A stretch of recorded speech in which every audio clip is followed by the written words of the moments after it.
Do you wrestle with intrusive thoughts? You know, you're going throughout your day and all of a sudden this thought comes into your mind and it sends you into a downward spiral of anxiety and anger. And then instead of enjoying the precious moment, time with your family, the woods, the sunshine, you don't enjoy that stuff, but rather you become, as one person told me, locked in your mind.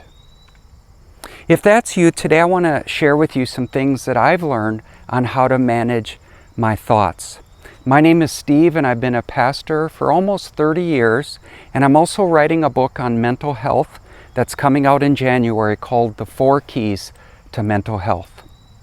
So I've wrestled with intrusive thoughts my whole life. In fact, many times I've felt captive to these thoughts. I call them internal bullies.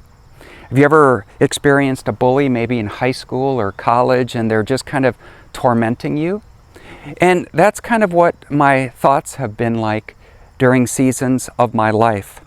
I remember one time as a kid growing up on the farm, I had this like mole or something on my stomach and I got super scared and I was convinced that it was something really serious. And I remember just getting so worked up, I almost had a panic attack. Well, as I grew older, I became a manager of a retail store. And what I would do is I would manage the inventory and the staff. And one day it hit me, I'm a thought manager.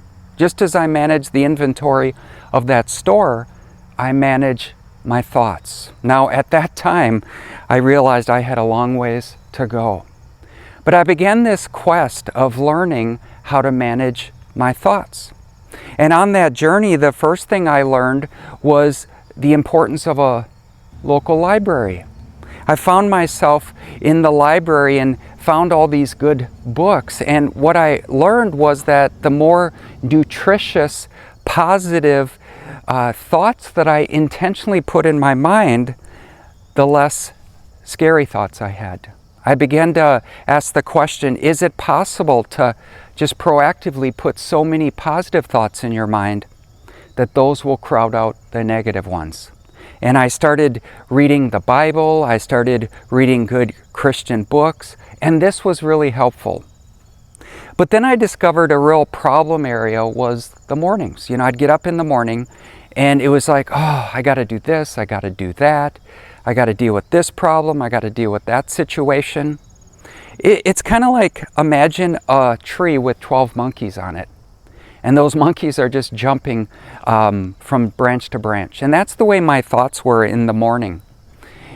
And what I learned is that if I, first thing in the morning after getting my coffee, just took out a journal and wrote down those thought monkeys, it could help me to tame them. So that would be the first thing I would do, would just literally, I called it my morning download, where I would just write down all the things that were going on in my mind.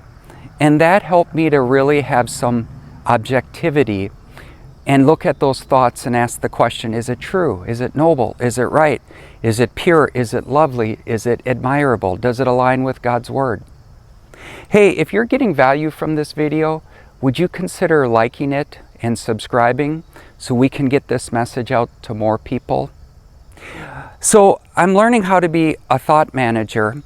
And then one of the things that I realized is that I would all of a sudden just become like, I don't want to say paralyzed in my bad thoughts, but scatterbrained. Maybe that's a better word. And when I think of this, I think of a lion tamer. Have you ever seen those lion tamers and they have a stool with 3 legs on it? Now, why do those work? Because the lion is focused on the 3 legs of the stool, and that kind of paralyzes them. And that's the way it was with me, as I had all these things going on in my mind. What if this happens? What, all these open loops, that it would almost paralyze me. But then I learned something that I call drop the anchor. And that's where I just try to immerse myself in the present moment. I ask questions like, what do I see? Well, I see this beautiful green woods. What do I feel? I might go up there and feel that tree and just literally feel the bark. What do I hear? I hear birds. I hear the bugs. And I called this dropping the anchor. And what I discovered is that just dropping the anchor in the present moment really helped me to have a peace of mind. But then I still found from time to time these scary thoughts come into my mind. For example, I remember one weekend I texted one of our staff members and they didn't get back to me. So my mind catastrophized. Do you know what that is? It's making a molehill into a mountain. Well, they're mad at us. They're going to leave. I just worked myself up and it ruined the whole weekend. I should say I allowed it to ruin the whole weekend.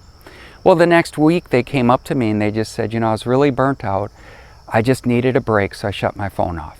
But that's, again, an example of a bad thought that can really send you into a bad spiral. So something that I learned that really helped me was when you have a bad thought, I would put the phrase, I noticed that my mind had the thought that. So for example, let's say I deal with thoughts of insecurity. I'm not smart enough. I say, I noticed that my mind just had the thought that I'm not smart enough. And there's something about that that I found that just kind of helped me to distance myself from my thoughts and be more objective. For example, just take a moment and say this phrase with me, I'm not smart. Now, doesn't that just seem in your face? But now say, I noticed that my mind had the thought that I'm not smart. See how it's you're kind of distancing yourself from that thought? And guys, I just worked on this. When a bad thought would come into my mind, I'd say, I noticed that my mind had the thought that. And now my brain almost does it automatically. And it just really helps me to kind of put some distance between my thoughts and own and water the ones that are nutritious, not the ones that are toxic. So I've been a thought manager now for many years, and I think it took me all this time to come to this realization. In the words of Martin Luther, you can't control the thoughts that come into your mind, but you can control how you respond to them. Martin Luther said it this way, you can't stop the birds from flying over your head, but you can stop them from building a nest in your hair. It took me all these years to realize I couldn't stop those thoughts of insecurity. You're not smart enough, you're not pretty enough, you're not thin enough. But I could control how I respond to them. I couldn't control, and you couldn't control the thoughts of scarcity. We won't have enough. I won't have enough for retirement. But you can control how you respond to them. You can't control the worrisome thoughts that come into your mind. What if this happens? What if that happens? But you can control how you respond to those thoughts. And guys, these 4 tools, proactively putting positive thoughts in my mind, the morning download, forget the other one, drop the anchor, that's right, and then finally I noticed that my mind had the thought that. These 4 things really helped me to better manage my mind. And it is my prayer that God will help you to manage your thoughts and not let your thoughts manage you. I heard once that we are either the captain or the captive of our thoughts. And with the help of Jesus, may God help you to be the captain of your thoughts for His glory.